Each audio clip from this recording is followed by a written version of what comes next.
Esta clase será una extensión de lo aprendido en aquella donde explicamos la demostración completa del modelo matemático de un robot serial con n grados de libertad. Aquí solamente nos enfocaremos en ajustar algunos de los parámetros del modelo para poder utilizar cuaterniones duales con nuestra matriz jacobiana dual, pero el resultado final será exactamente el mismo que el obtenido en clases previas. Por esa razón omitiremos muchos pasos del procedimiento, así que si en algún momento no es claro por qué obtenemos ciertos resultados, te recomendamos que revises las secciones sobre cinemática diferencial y análisis dinámico de robots con matrices de transformación homogénea. Hola conejitos, para comenzar esta clase, recordemos que el modelo matemático de un robot se obtiene al operar su lagrangiano. No existe una definición 100% exacta del significado físico de un lagrangiano, ya que puede aplicarse en muchas ramas de las ciencias exactas. Nosotros utilizamos la definición del lagrangiano como una diferencia entre las energías cinética y potencial. Claro que en la robótica no nos preocupa tanto su significado físico, sino lo que podemos hacer con la ecuación.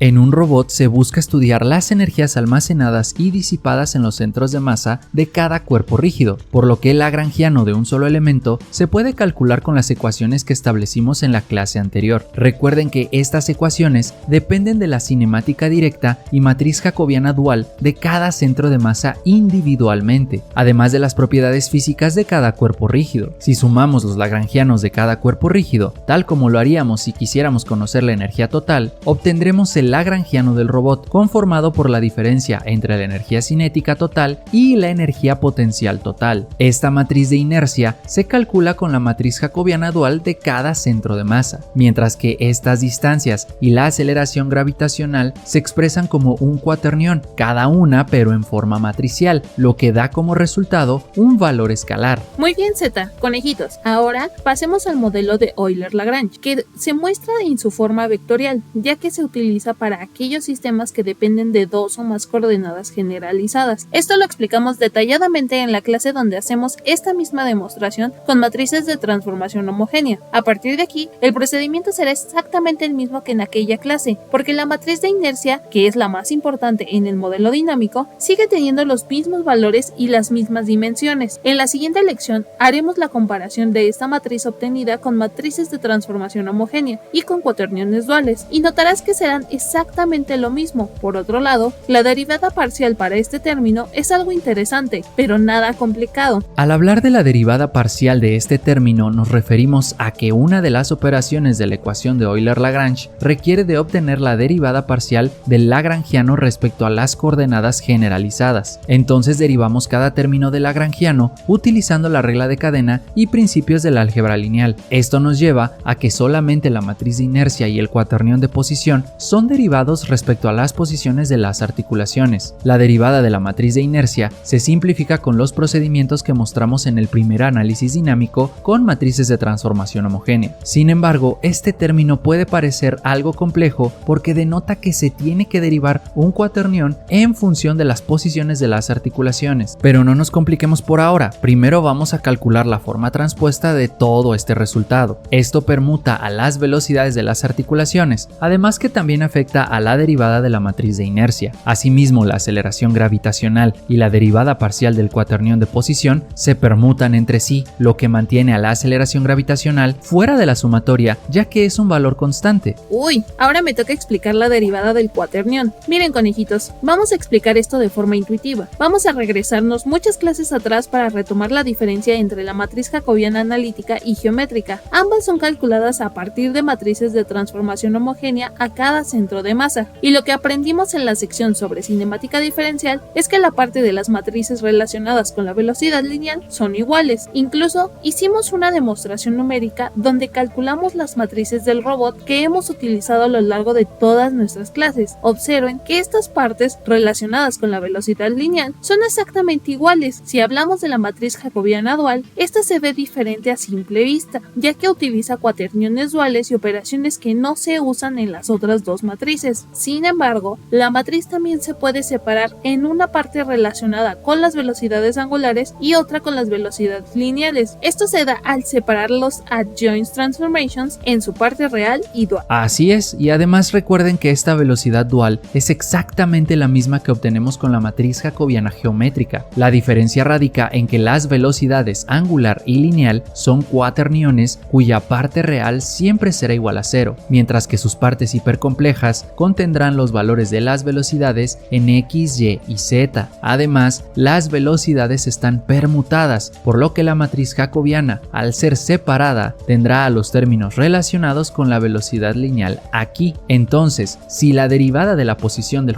jésimo centro de masa es igual a toda esta sección de la matriz jacobiana geométrica y además toda esta sección de la matriz jacobiana dual es equivalente a esta misma sección de la matriz jacobiana geométrica, podemos concluir que la derivada parcial del cuaternión que contiene la posición del jésimo centro de masa es igual a la sección que contiene los términos relacionados a la velocidad lineal de la matriz jacobiana dual. Por lo tanto, podemos reescribir todo este término tal como se muestra en pantalla, lo que nos lleva a lo mismo que dijimos al inicio, que el análisis con cuaterniones duales es exactamente el mismo que con matrices de transformación homogénea. La diferencia es que este término tiene una fila más que la matriz jacobiana geométrica, pero si recuerdas las clases donde las comparamos, esa fila adicional siempre será igual a 0 en todas las columnas, por lo que no afecta al resultado final. Y así de fácil termina nuestro análisis, conejitos, porque todo ya está en términos de la matriz jacobiana dual. Este resultado lo podemos unir con el cálculo de este término, que nos llevará a lo mismo que vimos en clases anteriores. Recuerda que ya explicamos que este término representa los efectos gravitacionales generados en cada cuerpo rígido y que afectan al torque en cada articulación. Las dimensiones no cambian, ya que esta parte de la matriz jacobiana dual tiene 4 filas y n columnas, que transpuesta y multiplicada por la aceleración gravitacional da como resultado un vector de n filas por una columna. Por otra parte, todo este término representa a los efectos centrífugos y de Coriolis, que ya explicamos cómo pueden simplificarse. En esta parte no hay que hacer nada diferente a lo visto en clases anteriores, porque la matriz de inercia es una matriz cuadrada de n filas por n columnas, que no importa si se calcula con matrices de transformación homogénea o cuaterniones duales, tendrá los mismos valores numéricos o simbólicos. Bien dicho, solo para que no se olvide, la simplificación se hace a través de una expansión diádica que explicamos detalladamente en clases anteriores, y de la cual ya tenemos el código en MATLAB, así que al menos ya nos ahorramos un poco de eso para la siguiente clase. Y lamentamos decirlo, pero así de simple es el análisis con cuaterniones duales, porque al final buscamos obtener las mismas ecuaciones o los mismos resultados utilizando dos herramientas matemáticas distintas. Conejitos, me gustaría agregar que también hay análisis dinámicos con cuaterniones duales únicamente y con resultados proyectados en espacios de 8 dimensiones, es decir, se estudian los momentums lineales y angulares, pero en todo momento se expresan en un espacio hipercomplejo dual. Esto es útil para aplicaciones aeroespaciales, pero la interpretación física suele ser demasiado compleja. Exactamente, lo que buscamos con esto es llegar al mismo resultado con una herramienta distinta a la clásica utilizada en la robótica. Conejitos, tal vez antes de comenzar esta lección pensaron que sería complejo, pero en la siguiente lección verán que no es nada complicado. Así es, porque en la siguiente clase trabajaremos directamente con programación en MATLAB para generar las ecuaciones dinámicas utilizando todo lo que aprendimos aquí. Crearemos el código para calcular las matrices jacobianas duales, la velocidad dual y la matriz de inercia obtenida con cuaterniones duales. Además que reciclaremos el código para el modelo dinámico, ya que solo debemos cambiar la matriz jacobiana que se calcula, porque todo lo demás se mantiene exactamente igual. Estas actualizaciones serán utilizadas para controlar un robot utilizando cuaterniones duales desde la cinemática directa. Uy,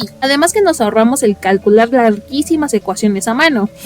Conejitos, sabemos que estos temas son demasiado abstractos y densos, así que les recomendamos que revisen las clases anteriores en caso que tengan alguna duda, o también pueden contactarnos para que los ayudemos personalmente, no tiene costo alguno. Mientras tanto, continúen estudiando y nos vemos en la siguiente lección.